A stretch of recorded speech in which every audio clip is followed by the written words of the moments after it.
Eh bien bonjour à tous et à toutes, j'espère que vous allez bien, mais en tout cas ça plus nickel, ici Colfof77.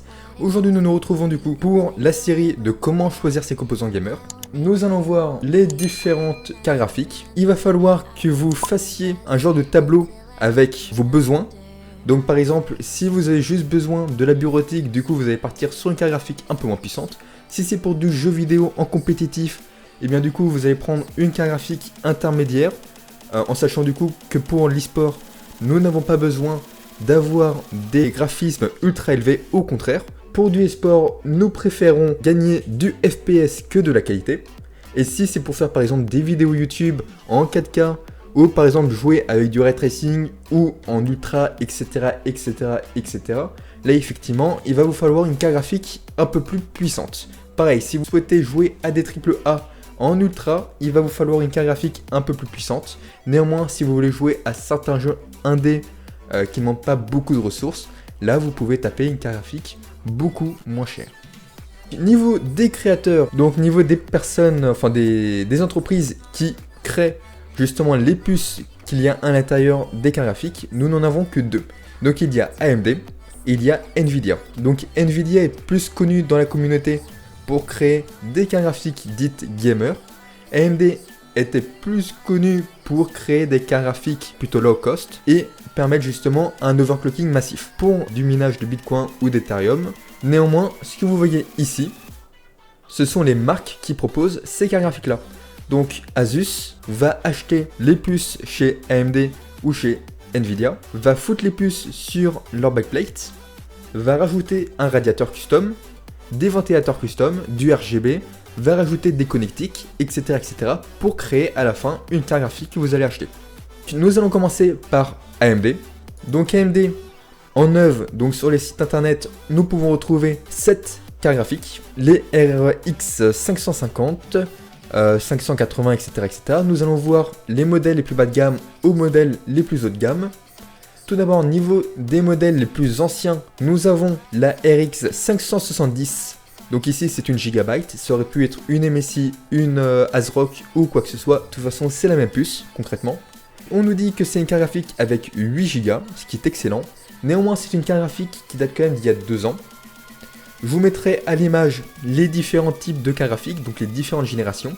Sachez que pour Radeon, le nom des cartes graphiques est beaucoup plus complexe, selon moi, que chez Nvidia, puisque c'est pas linéaire, c'est-à-dire que anciennement nous étions sur du HD 8000, puis ensuite nous sommes passés sur du 200, du 300, du 400, du 500, et là il y a quelques temps nous sommes sur du 5000. C'est pas spécialement hyper simple de s'y retrouver. Cette carte graphique du coup elle est vraiment excellente, en tout cas pour son prix. Comme vous pouvez le voir, elle est à 200 € et elle a 8 Go de mémoire vidéo, donc de VRAM. Alors la VRAM, qu'est-ce que c'est? C'est tout simplement en gros la puissance qu'a votre carte graphique. Donc plus votre taille de mémoire vidéo est élevée, plus en théorie votre carte graphique est puissante. Ensuite nous avons la fréquence. Donc la fréquence, donc je vous renvoie du coup à mes vidéos sur les processeurs pour justement voir un peu comment fonctionne la fréquence. Mais en gros pour faire simple, la fréquence c'est la vitesse où elle va traiter l'information. Donc nous marquons ici le chipset graphique, donc une AMD Radeon RX 570. On remarque aussi qu'elle a une fréquence boostée.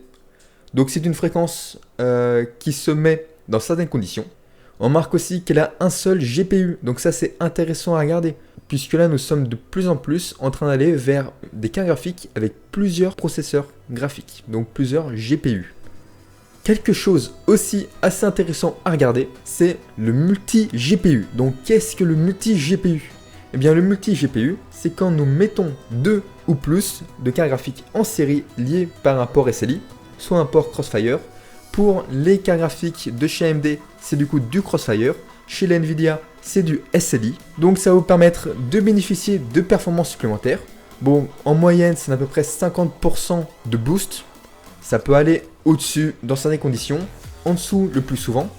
Donc vous n'allez pas pouvoir du coup doubler la performance. Néanmoins, pour par exemple de la crypto-monnaie, ce qui excelle un peu AMD, le Crossfire est extrêmement intéressant.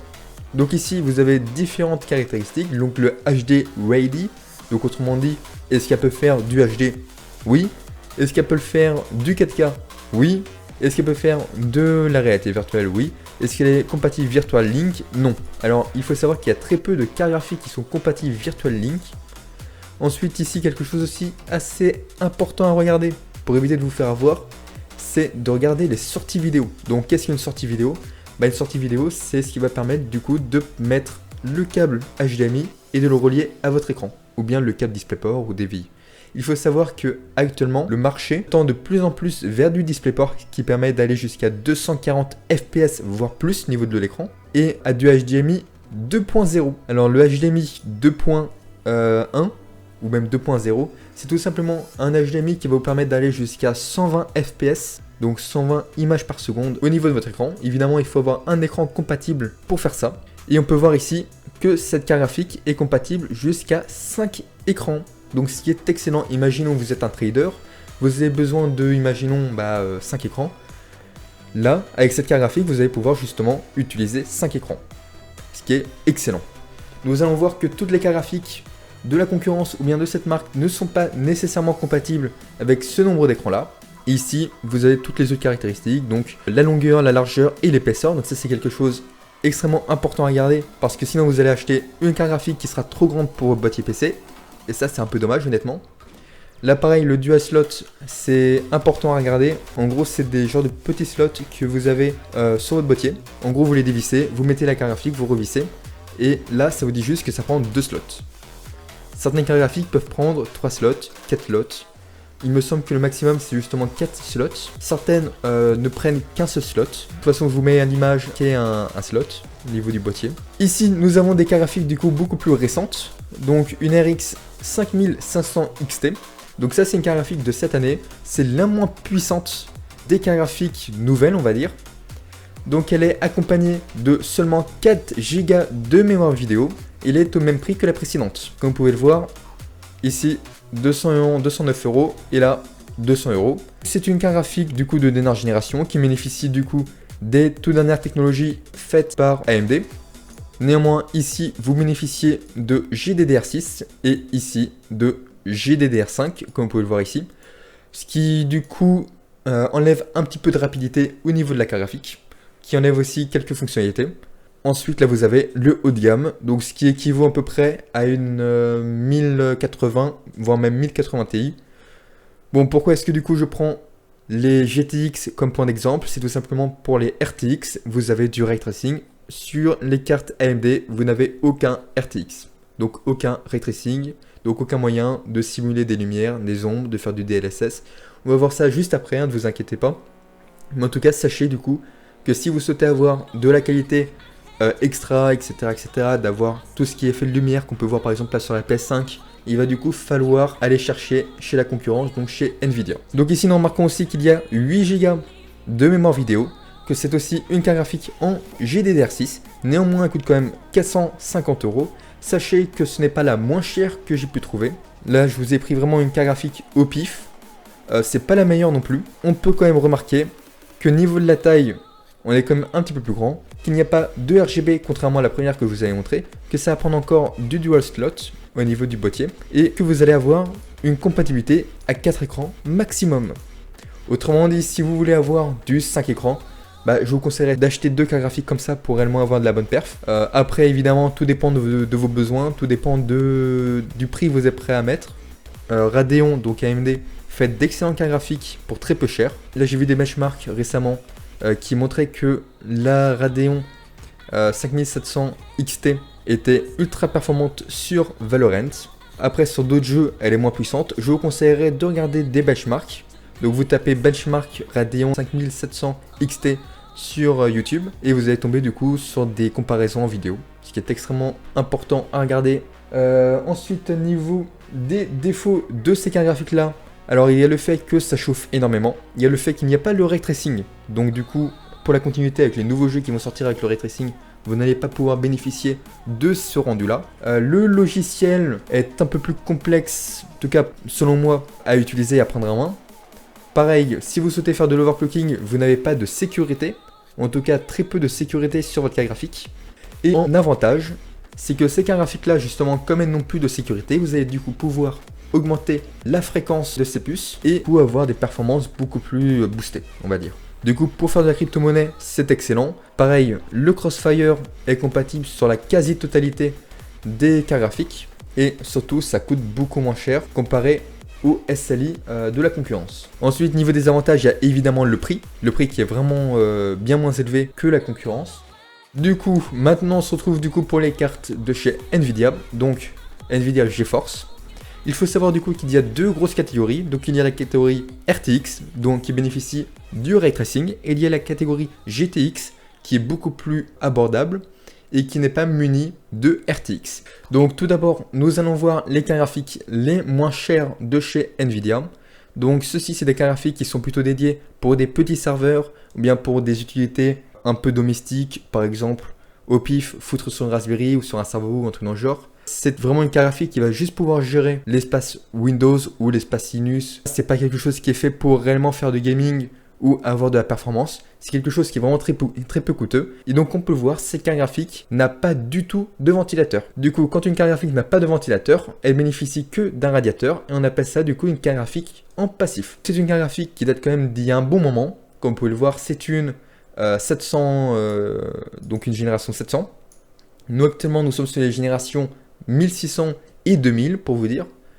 Et elle n'a qu'un seul giga en mémoire vidéo. Ensuite maintenant, on va rentrer dans le bas de gamme du gaming. C'est la GTX 1650.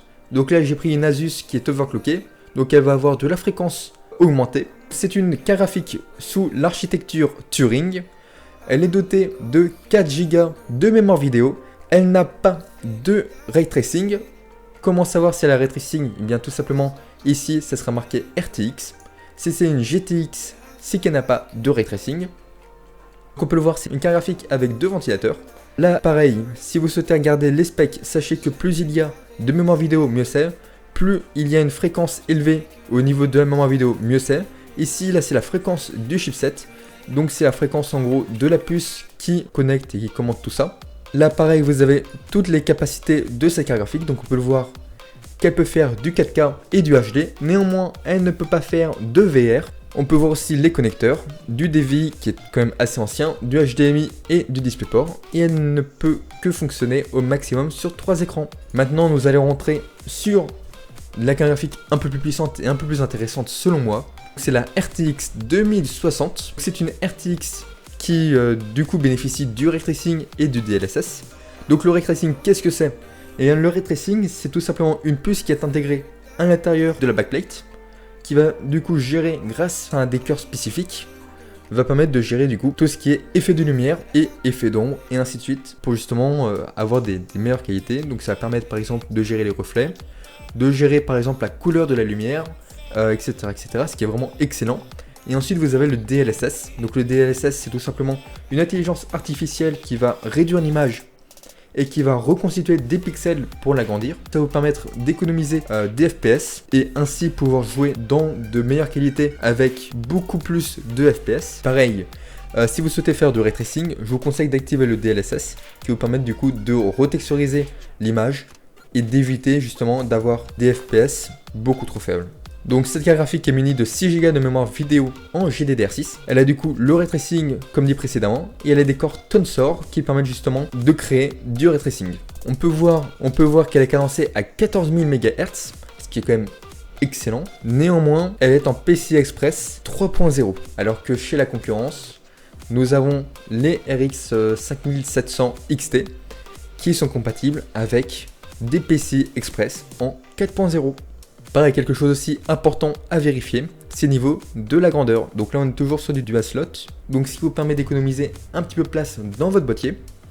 Néanmoins, comme vous aurez pu le remarquer, il n'y a pas de compatibilité multi-GPU, ce qui vous oblige du coup de prendre une carte graphique haut de gamme pour pouvoir justement connecter deux cartes graphiques de la même marque et du même constructeur. Et justement, en parlant de ça, vous avez ici la RTX 2080 Ti avec 11 Go de mémoire vidéo. À ce prix-là, honnêtement, ce serait plus rentable. Je vous conseillerais plutôt de partir sur une 2070 Super qui est vraiment excellente en termes de qualité-prix. Après, d'ici quelques mois, Nvidia a annoncé qu'ils allaient sortir les nouvelles Ray Tracing, donc les nouvelles RTX, donc les RTX 3000. Niveau des rumeurs, il est dit que les 3000 seraient soi-disant 50% plus performantes pour un prix d'à peu près 5% moins cher. Honnêtement, si c'est ça, c'est vraiment hyper rentable. Sachez néanmoins que la RTX 2080 Ti est à peu près équivalente, enfin un tout petit peu plus performante qu'une GTX 1080 Ti. Si vous souhaitez changer votre carte graphique, passer d'une 1080 Ti à une 2080 Ti, honnêtement, c'est pas très rentable. Donc on peut voir du coup que cette carte graphique bénéficie de, comme dit précédemment, 11 Go de mémoire vidéo, cadencée à 14 000 MHz, bénéficie de GDDR6, est overclockée d'usine, donc ça c'est vraiment la marque qui l'overclock de base. On peut le voir avec le fameux OC, qui veut dire overclock. L'overclocking c'est quoi? C'est tout simplement quand nous allons rajouter de la fréquence à la carte graphique de base. Donc on va l'augmenter de quelques mégahertz pour permettre d'avoir une performance un peu plus intéressante, on va dire. Et ici, nous pouvons remarquer qu'il y a une compatibilité avec le SLI. Donc le SLI, ça je vous mets à l'image, c'est une petite broche qui va se connecter au niveau des ports de la carte graphique. Et ça va permettre du coup de relier la carte graphique et de permettre d'avoir une meilleure performance. Comme dit précédemment, c'est vraiment pas foufou au niveau de la paire, vous n'allez pas doubler la performance. Et là vous remarquez que c'est compatible Virtual Link. Et maintenant, nous allons passer à la carte graphique la plus overkill, la plus overcheat du moment. Donc une carte graphique qui ne sert strictement à rien, une carte graphique qui est trop puissante pour ce qu'elle est et qui est passée innovante pour la technologie et en tout cas la vitesse où va la technologie actuellement. Donc je vous présente la Titan RTX. Donc une carte graphique qui est extrêmement coûteuse, qui est extrêmement puissante, mais qui d'ici 5 ans selon moi ne sera plus du tout rentable et plus du tout utile avec les nouvelles technologies qui sortent en ce moment. C'est une carte graphique avec 24 Go de mémoire vidéo. C'est quand même abusé. Dites-vous que là on est presque à... on est à plus de 2 fois la puissance de la 2080 Ti. On est aussi à plus de 2 fois au niveau du prix. Et donc on peut le voir qu'elle a une fréquence de 7000. Donc autrement dit, 2 fois moins que la 2080 Ti. Elle est aussi compatible en SLI. Honnêtement, si vous foutez une Titan RTX en SLI, donc avec une deuxième Titan RTX, je vois pas du tout quelle est l'utilité. Honnêtement, c'est un peu jeter l'argent par la fenêtre. Pareil, 2 slots, elle est pas RGB et tout. Il n'y a qu'un seul constructeur qui l'a fait. Seulement Nvidia peut avoir les puces des Titans. Et de toute façon, c'est pas du tout rentable pour les autres boîtes.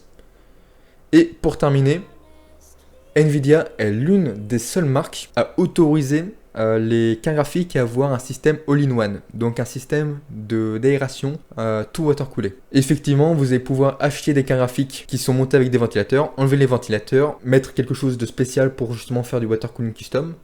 Néanmoins, ici là, je vous montre une carte graphique all-in-one, donc avec le ventilateur, la pompe et les tuyaux qui sont directement connectés à la carte graphique, donc qui ne demandent pas du tout d'avoir une connaissance en water cooling custom, d'avoir une pompe water cooling custom, etc. etc. Là, c'est vraiment quelque chose qui est fait de base comme ça. Donc, il y a seulement chez Nvidia que nous pouvons retrouver des cartes graphiques comme ça. Il existe la carte graphique de chez Inno3D, une de chez MSI et une de chez Aorus. Et ici, là, vous pouvez remarquer le port pour le SLI. Pareil, hop, un peu moins performante, honnêtement. Évidemment, extrêmement performante, puisque comme elle est water coolée, les constructeurs réduisent un petit peu la perf. Sachez que comme elle est water coolée, en théorie, vous pourrez l'overclocker un petit peu et bénéficier justement de performances équivalentes. Là ici, on nous a mis une petite image qui nous montre un peu le système de la pompe. Donc là, vous avez une pompe qui va souffler au niveau du processeur graphique et qui va directement rediriger tout le liquide vers les tuyaux. Voilà, et grâce au radiateur qui est présent hop, juste ici, là vous avez des radiateurs, ici vous avez des ventilateurs. Les radiateurs vont être refroidis par l'air qui va être soufflé par les ventilateurs. Néanmoins, sachez que c'est pas puisque vous avez une carte graphique water coolée qu'elle va être plus performante. Au contraire même, sachez que les ventilateurs, enfin les cartes graphiques avec des ventilateurs sont beaucoup plus performantes en moyenne que des cartes graphiques water coolées avec un radiateur. Si vous souhaitez avoir une carte graphique water coolée, je vous conseillerais plutôt un water cooling custom. Au niveau des défauts de ces cartes graphiques là, eh bien il y a le prix. le prix est extrêmement excessif. Il y avait en tout cas à l'époque des problèmes sur certaines cartes graphiques, donc les 2070 et les 2080. Donc quelques défauts qui obligeaient justement les possesseurs de ces cartes graphiques là de les renvoyer. Néanmoins maintenant le problème a été résolu. Il y a le fait que Nvidia a une exclusivité pour l'instant au niveau du RTX. Justement Nvidia a la connaissance pour l'instant et commercialise pour l'instant des cartes graphiques avec le système de ray tracing et de DLSS. Niveau des avantages, vous avez tout ce qui est OS, donc vous avez par exemple certains logiciels qui vont permettre de faire du montage vidéo, certains logiciels qui vont permettre de faire de la retouche 3D, des logiciels pour du jeu vidéo et ainsi de suite. Ce qui est quand même assez intéressant, donc ce qui est compris dans les cartes graphiques les plus haut de gamme. Pour les cartes graphiques les plus bas de gamme, donc les 2060, vous ne l'avez pas de compris. En tout cas, vous n'avez qu'une petite partie de compris. Vous n'avez pas la totalité, ce qui est un peu dommage honnêtement. Et vous avez aussi surtout une optimisation au niveau des jeux vidéo grâce à leur logiciel qui s'appelle GeForce Experience, qui va vous permettre d'optimiser les jeux en fonction de votre ordinateur. Et c'est à peu près tout au niveau des cartes graphiques. Si vous souhaitez avoir plus d'informations sur les cartes graphiques et que je refasse du coup une vidéo pour vous expliquer en détail comment est fait une carte graphique, comment est-ce qu'elle est construite, ce qu'il faut regarder pour par exemple faire de la crypto, etc. etc. N'hésitez pas à me le dire en commentaire. Si cette vidéo vous a plu, n'hésitez pas à mettre un pouce vers le haut et à vous abonner. Vous pouvez aussi marquer dans les commentaires si jamais j'ai fait une petite erreur, ce qui peut arriver à tout le monde. Et si jamais vous avez des questions, si jamais vous avez besoin d'aide pour choisir une carte graphique, je peux vous aider. Pareil, si vous souhaitez avoir des conseils par rapport au logiciel à installer pour overclocker votre carte graphique, je peux aussi vous aider. Et c'est à peu près tout. En tout cas, j'espère que la vidéo vous a plu. J'ai essayé d'être le plus impartial possible au niveau des avantages et des défauts des différentes cartes graphiques. Moi je vous dis pour l'instant AMD est en train de devenir de plus en plus intéressante, en tout cas est intéressante actuellement au niveau du prix, mais va devenir de plus en plus quand ils vont passer sur le ray tracing. C'est à peu près tout. Du coup, j'espère que la vidéo vous a plu. C'était Colf77, allez bye bye.